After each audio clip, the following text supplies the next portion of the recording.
بسم الله الرحمن الرحيم والصلاة والسلام على أشرف المرسلين. مرة أخرى كيتجدد اللقاء بكم في وصفة أخرى وفي طبق آخر إن شاء الله. الوصفة ديال اليوم هي بسطيلة ديال الدجاج بنكهة سماك اللي كتجي رائعة وغزالة في المذاق. كثير من النساء اللي كيذوقوها عندي كيحسب ليهم واش بسطيلة ديال الحوت. اليوم ان شاء الله غادي نشوفوا هذا الطبق ايتاب باغ ايتاب، وغادي تشوفوا الطريقه باش كنخدموا هذه البسطيله هذه اللي كتجي فعلا رائعه وغزاله في المذاق وشهيه لا في المنظر ولا في المذاق. غادي ندوزو ان شاء الله مع بعضنا نشوفوا المكونات والطريقه ان شاء الله.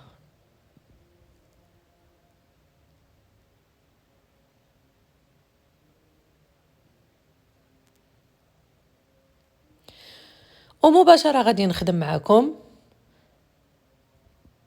اول شيء غادي ناخذ واحد الطنجره او لا غير ماشي بالضبط انها تكون طرجره يعني الضغط. غادي ناخذ واحد 3 كيلو ديال الدجاج وغادي نضيفوا عليهم جوج الحبات ديال البصل.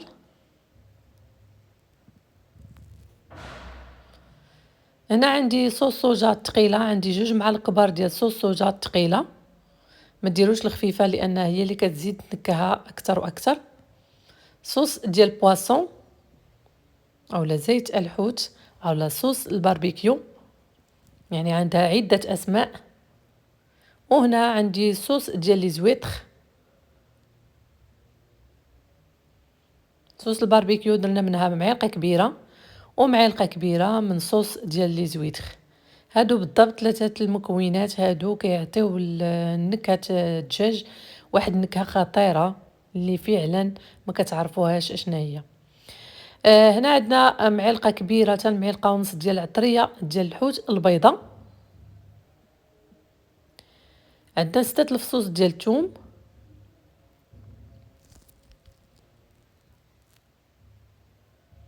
معلقه صغيره ديال الملح، ودائما نقسم الملح لان لي صوص كاملين فيهم الملحه دونك الدجاج غاسلينه بالملحه. عندنا معلقه صغيره ديال السودانيه يعني هذه كتبغي الحار، معلقه ديال الابزار صغيره،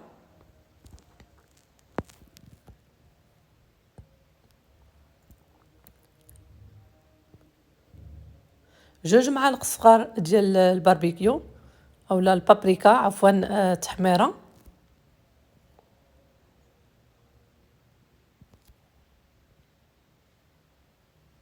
معلقه صغيره ديال سكينجبير، ومن الاحسن اللي كان عندكم سكينجبير طري حكوه، معلقه ديال الخرقوم البلدي،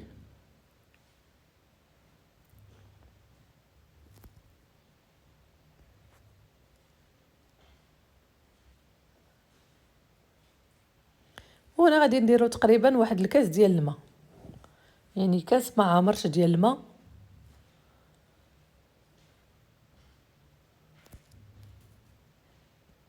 غادي نديروها على نار وتكون مهيله ما تكونش نار مجهده، وغادي نخليوها تشحر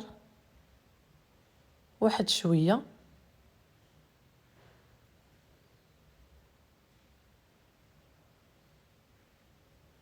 بالنسبه للدجاج كل ما كانوا عندكم افراد يعني كتر كل ما كتزيدوا الدجاج، يعني 3 كيلو 4 كيلو ديال الدجاج. من بعد ما غلات فهنا عندي واحد نص حامضه مصيره اللي طحنتها بالقشره ديالها، كاس صغير ديال الزيت،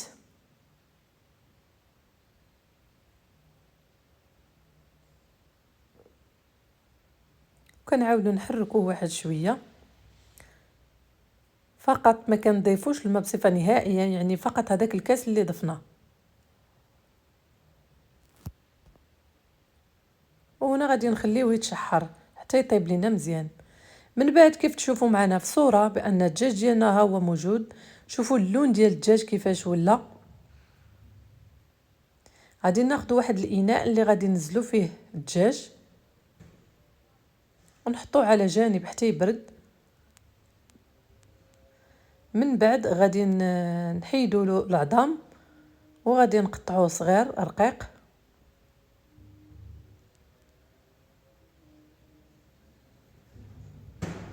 يعني هذاك الماء اللي درنا كاس راه كافي، ما تمرقوش بزاف باش ما يبقاش عندكم، لانه غادي نحتاجو غير هاد الصوص هادي. غادي تشوفوا شنو غادي نديرو فيها.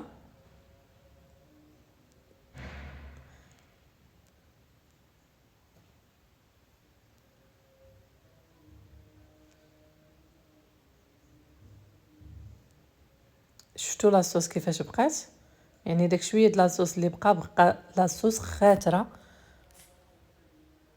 هنا غادي نضيفو 120 غرام ديال الفطر الاسود اللي ديجا فزقناه في الماء بارد وصفيناه مزيان، نشفناه وقطعناه في الروبو. من بعد غنضيفو عليهم 4 ديال لي مورسو ديال الشعريه ديال الروز، وحنا كنحركو على نار مهيله من الاسفل للاعلى حتى تلبس لينا ديك الشعريه الصينيه.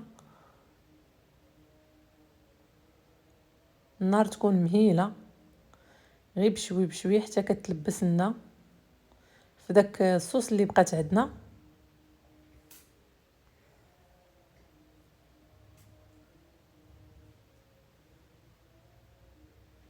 ممكن في هذه الاثناء انا ما ضفتوش، ممكن هنا تزيدوا شويه زيت المائده، يعني حتى لاخر لحظه تقدروا تزيدوا هنا شويه ديال زيت المائده.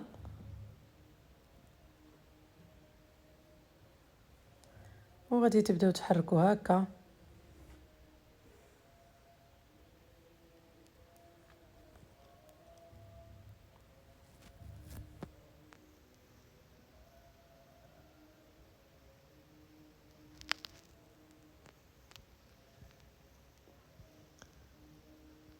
ومن بعد ما حسينا بها يعني راه تشربت لينا وتلبست لينا في ديك الصوص اللي بقات عندنا، فاحنا غادي نوضعوها دابا. الان غادي نحيدها نزولها ونوضعها في واحد الاناء باش تبرد.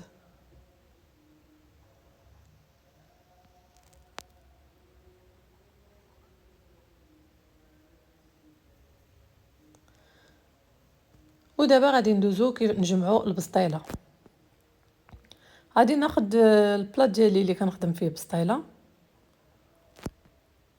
وهنا غادي نسرح الورقه في البلا. قبل كنرش شويه ديال الزيت،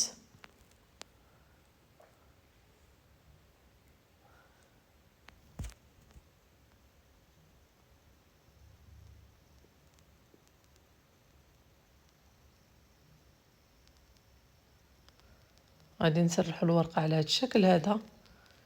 يعني دائما الجهه الحرشه كتبقى عندنا الفوق والجهه الرطبه كتجي لتحت.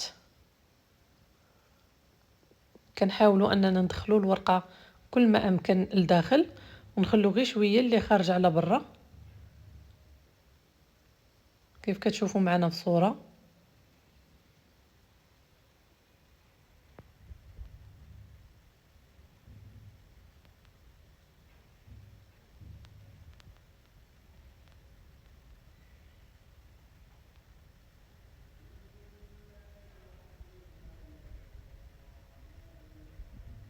كنعاودوا نفرشوا تفريشه اخرى باش تجينا القاعده مزيانه. ودائما كنغطوا هاد الجوانب هادو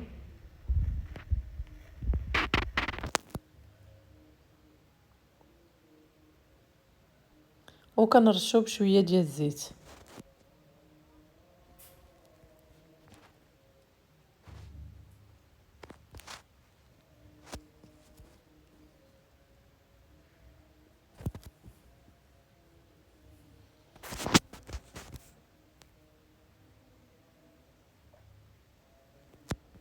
دابا غادي ناخذ الحشوه. غادي ناخذ شعريه ديال الروز والفطر. من بعد ما لبسناهم يعني في داك الصوص اللي بقات عندنا غادي نفرشوهم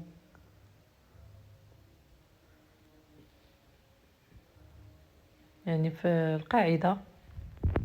حاولت انني نختصر لكم في لا فيديو، يعني ما نبقاش كل حاجه. راه نتوما تبارك الله عارفين كيفاش كنقطعوا الدجاج. من بعد ما فيليناه راه درناه بالمقص قطعناه هكا رقيق. غادي نسرحوا نصف الكميه، ومن بعد غادي نوضعوا نصف كميه ديال شعريه الرز اللي بقات عندنا.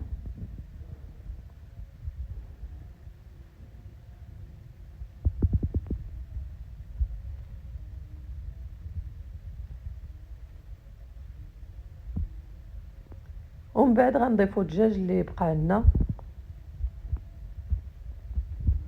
صدقوني البنات الا قلت لكم كتجي رائعه رائعه بزاف.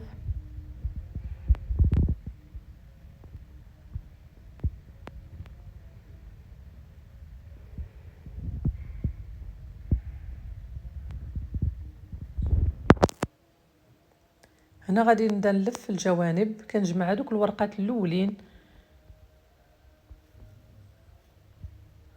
وانا كنطلع يعني دوك الورقات الاولين اللي كيكونوا لتحت هما اللي كنجرهم الاولين، ومن بعد كنبدا نطلع الثانيين وكنقاد بيدي.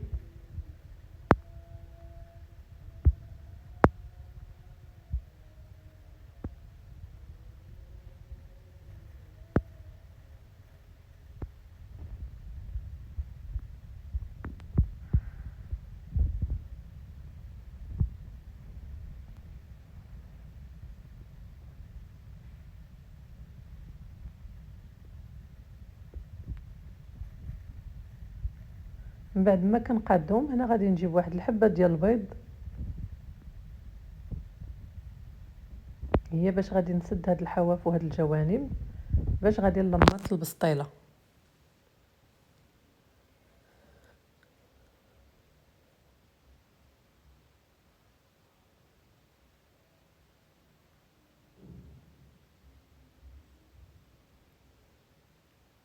انا البنات اللي بغى يزيدها شويه د الهريسه يزيدها، راه ديك السودانيه محرش يعني بزاف، مهم على حساب اللي كياكل الحار وكاين اللي ما كياكلوش. دابا غادي نبدا نلمط، سديت هذاك الوسط وغادي نبدا نلمط هكا في الجوانب، مره كندهن بالبيض وكنحط الورقه وكنلمط من التحت. بالنسبه للاخوات اللي كانوا كيسولوني على البسطيله كتفرقع علينا، فحنا ما كنتقبوهاش. شحال ديال الاخوات سولوني قال لي ضروري حنا كنتكوها بالبرا باش ما تنفخش لينا، غير هو كترتكب واحد الخطا مني تكونوا كتلمطوا في البسطيله قبل ما تسدوها بالورقه اللي يعني الاخرى اللي غادي تصافي ما تبقاش تبان. حاولوا تنفسوها غير بيديكم بحال كتوركوا عليها بحال كتدلكوا فيها باش يخرج داك الهواء صافي. من بعد كتحطي عليها الورقه الوسطانيه وكتبداي تلمطي، هذا ما كان يعني، وكتدهني بشويه ديال البيض باش ما كيجيوش هذوك الجنيبات اولا الحواف طالعين. والبصيله كيف كتدخلها الفران كيف كتخرجيها. بالنسبه للبسطيله عندي انا غندخلها الفران على درجه الحراره 170، غطيب من الفوق ومن التحت.